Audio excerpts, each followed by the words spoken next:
Nik uste motoa bizitza ikusteko ere beste modu bat da. Neri motoak oso urduri jartzen didate.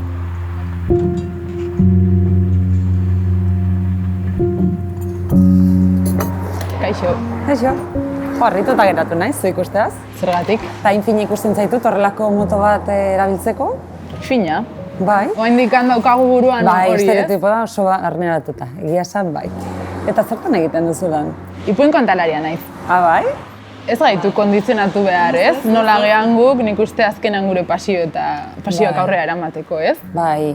Baina abiadura gustatzen zaizu, ez? Pentsatzen dut. Ez dauka zer ikusirik, Osea, gauza bada motoz ibiltzea eta beste bada abiadura gustatzea.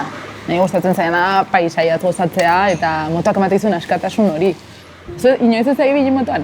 Jo, hori, 18 urtea arte, kotxeko karrentaten anun arte, baina eskutar batean. Ziklomotorrean. Eta zergatik ez zenuen, ez izun engantzatu ezer? Ez dakit, igual kotxeak ematen zidan segurtasun gehiago, zure arriskoa gustatzen zaizu? Ez. Arriskoa uste ez zaiola gustatzen inori.